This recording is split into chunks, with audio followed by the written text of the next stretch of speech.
স্বামীর সাথে যখন বনিবনা হচ্ছিল না তখন অনেকেই বলেছিল একটা বাচ্চা নিতে, বাচ্চা নিলে সবকিছু ঠিক হয়ে যাবে। কিন্তু হায় আফসোস, একটা বাচ্চা হওয়ার পরে আমার স্বামী আরো নষ্ট হয়ে যায়।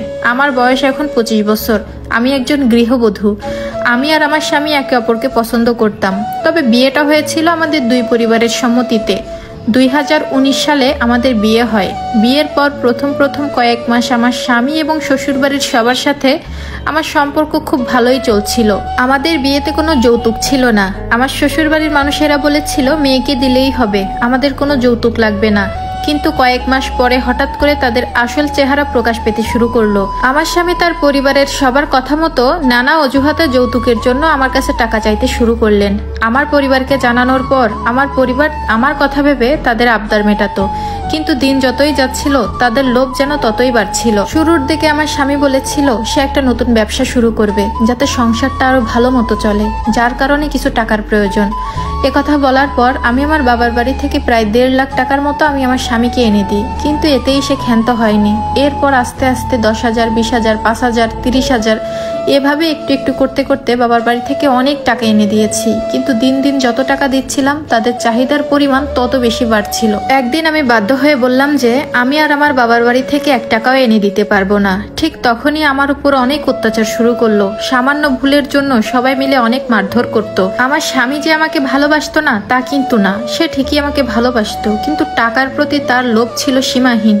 ধীরে ধীরে সে নেশা, জুয়া খেলার মতো নানান ধরনের খারাপ কাজে জড়িয়ে পড়লো। তবুও আমি মুখ বুজে সবকিছু সহ্য করে নিতাম, শুধুমাত্র তার ভালোবাসা আর সংসারটা বাঁচানোর আশায়। কিন্তু দিন দিন আমার স্বামী বিভিন্ন খারাপ কাজে লিপ্ত হতে থাকে। এরপর আমার শ্বশুরবাড়ির কিছু আত্মীয় লোকজন, আমার বাবার বাড়ির কিছু আত্মীয় লোকজন সবাই বলে একটা বাচ্চা নিতে। বিয়ের 4টা বছর হয়ে গেছে, একটা বাচ্চা নিলে হয়তোবা আমার স্বামী আগের মতো ভালো হয়ে যাবে। হ্যাঁ, আমিও ভেবেছিলাম বাচ্চা এলে হয়তোবা আমার স্বামী ও শ্বশুরবাড়ির লোকজন সবাই শুধরে যাবে, কিন্তু তার উল্টোটা হলো। আমি গর্ভবতী হওয়ার পর তারা আরো অনেক খারাপ আচরণ করতে লাগলো। তবে আমার স্বামী ভালো ব্যবহার করতে শুরু করলো। আমি ভাবলাম যাক, বাচ্চা আসার খবরে অন্তত আমার স্বামী তো ভালো হলো। আমার গর্ভ অবস্থায় কেউ আমাকে যত্ন করেনি, শুধুমাত্র আমার স্বামী মোটামুটি আমার একটু সেবা করতো। তারপরেও সেটা আমার কাছে অনেক কিছু ছিল। অনেক কষ্টে 9 মাস কাটিয়ে একটা ছেলে সন্তানের জন্ম দিলাম। সবাই আমার বাচ্চাটাকে অনেক বেশি ভালোবাসতো। জানি না সেটা লোক দেখানো ছিল নাকি সত্যি। বাচ্চার যখন 2 মাস বয়স হলো তখন আমার স্বামীর আচরণে আবারও পরিবর্তন লক্ষ্য করলাম। আমি বুঝতে পারতেছিলাম না সে কেন এমন করছে। একদিন তার ফোনে হঠাৎ করে দেখতে পাই একটা মেয়ের সাথে আপত্তিকর মেসেজ। এরপর জানতে পারি সে ওই মেয়ের সাথে পরকীয়ায় জড়িত। ওই মেয়েটির স্বামী, সন্তান, পরিবার সবকিছু আছে জানার পরেও আমার স্বামী তার সাথে সম্পর্ক রেখেছিল।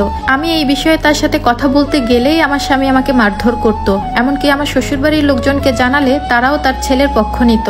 পরে আমি আমার বাবার বাড়িতে সবকিছু জানাই, তারা এসে আমাকে তাদের বাড়িতে নিয়ে যায়। এরপর আমার শ্বশুরবাড়ির সবাই আমার বাবার বাড়িতে এসে সন্তানের দোহাই দিয়ে সবকিছু ঠিক করে দেয় এবং প্রতিশ্রুতি দেয় যে এমনটা আর কখনো হবে না। এই আশ্বাসে তারা আমাকে ফিরিয়ে নিয়ে যায়। কিন্তু কথায় আছে না, কুকুরের লেজ কখনো সোজা হয় না। তাদের বাড়িতে ফিরে যাওয়ার পর 1 মাসও সবকিছু ঠিকঠাক ছিল না। আমার বাচ্চার বয়স এখন 9 মাস। সে বাবা ও দাদা বলা শুরু করেছে। এই সময়ে আমি আবারও জানতে পারি যে আমার স্বামী আবারও অন্য মেয়ের প্রতি আসক্ত।